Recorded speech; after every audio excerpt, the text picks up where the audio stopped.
Welcome back to another episode of Out Loud Geek, where we discuss news and views about pop culture, science fiction, fantasy, food, cooking, the outdoors, and more.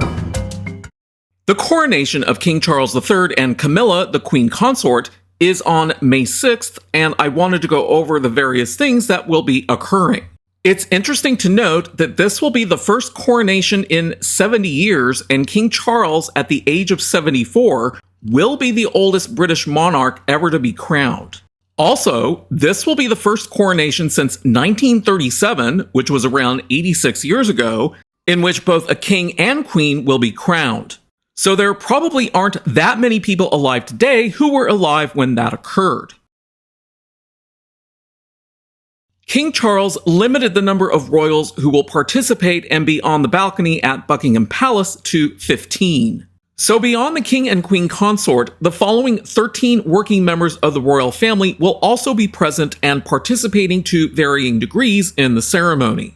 Charles's sister, Princess Anne, who is also known as the Princess Royal, will play a major role in the coronation proceedings, with the Princess Royal set to act as the king's gold stick in waiting. She will also ride on horseback, leading the troops immediately behind the newly crowned king and queen following the coronation. And I believe that this will be the first time that a woman has ever participated in that role.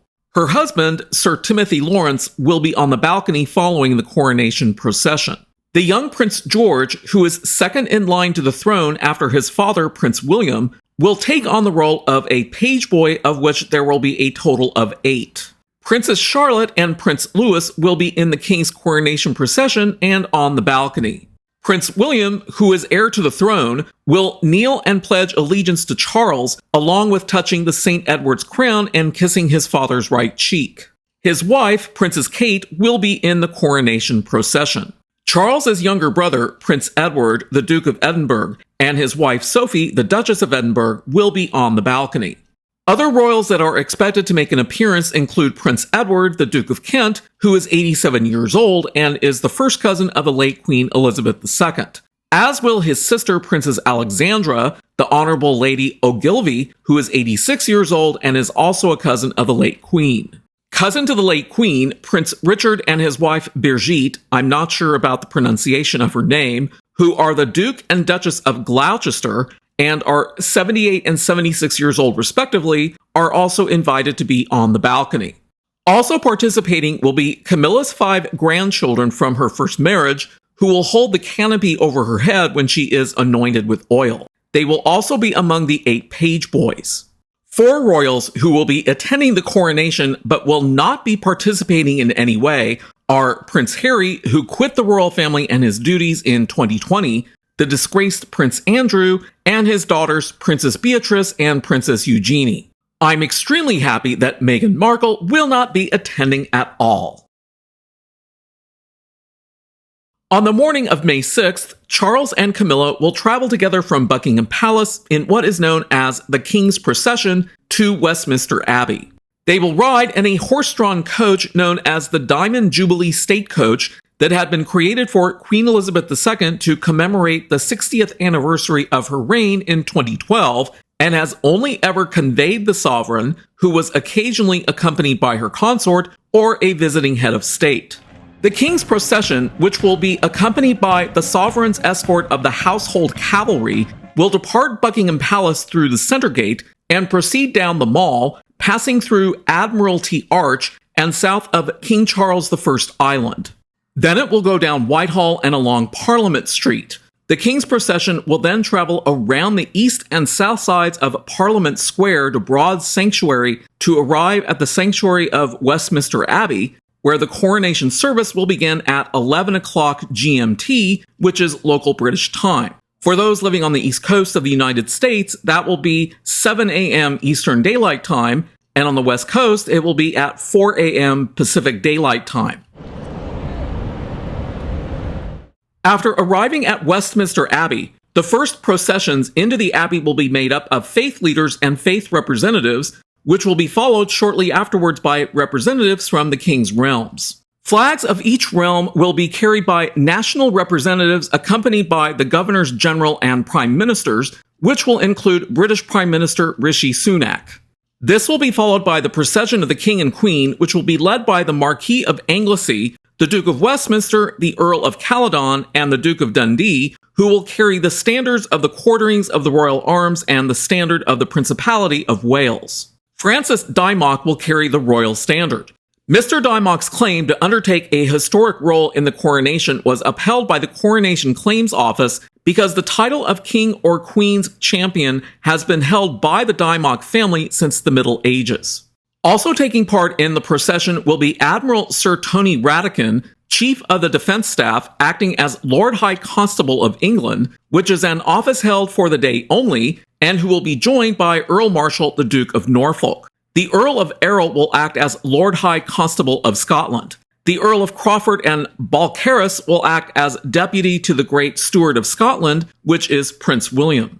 They will be followed by 4 people carrying the regalia for Queen Camilla, her rod, her scepter, Queen Mary's crown, and the Queen Consort's ring. These will be followed by 12 individuals chosen to carry the King's regalia, which includes quite a few items. St. Edward's crown, St. Edward's staff, the scepter with the cross, the scepter with the dove, the orb, the sovereign's ring, the sword of offering, the spurs, the sword of state, the sword of mercy, the sword of spiritual justice, and the sword of temporal justice. During the first part of the ceremony, the sovereign stands in the central space of Westminster Abbey to show themselves to the people. From there, the Archbishop of Canterbury will ask the congregation and choir to show their homage and service. Following the recognition, the coronation continues with the monarch delivering an oath where he or she promises to reign according to law. They will also vow to exercise justice and mercy and maintain the Church of England. My understanding is that King Charles will also acknowledge the many other religions that are part of the United Kingdom and the Commonwealth, which will be something new in the coronation. In the second part of the coronation ceremony, the person about to take the throne approaches the altar and kisses the Bible before signing the oath.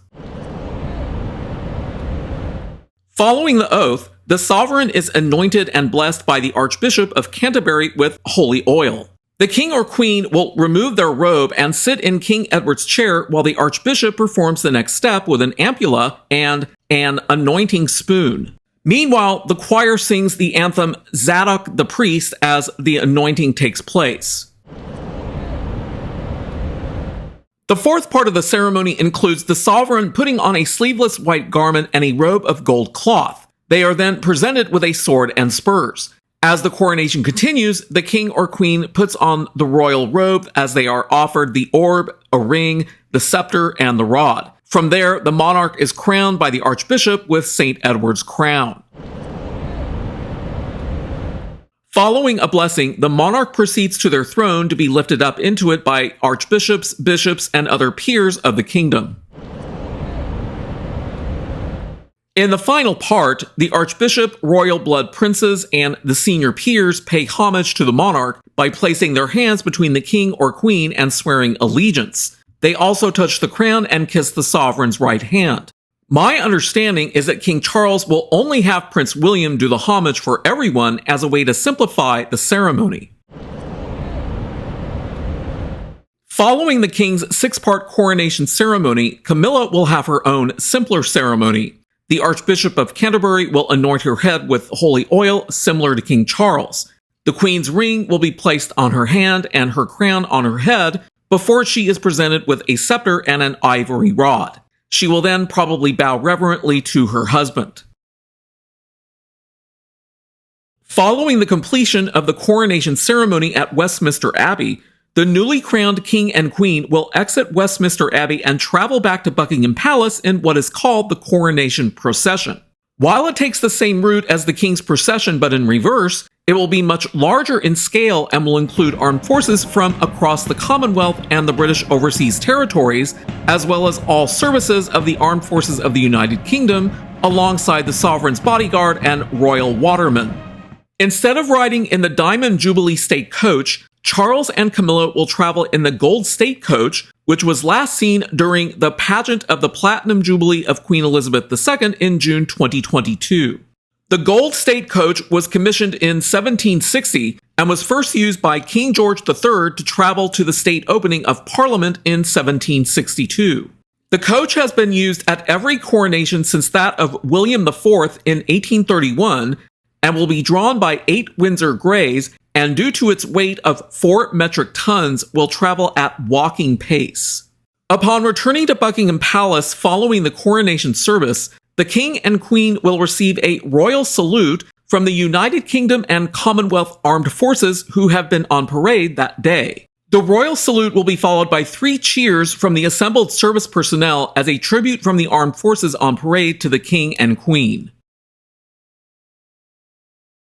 Sometime after all of the working royals arrive back at Buckingham Palace, the newly crowned King Charles and Queen Camilla will walk out onto the royal balcony with the 13 other members of the working royals that were invited, as I had talked about earlier in the video, to the cheers of all attending.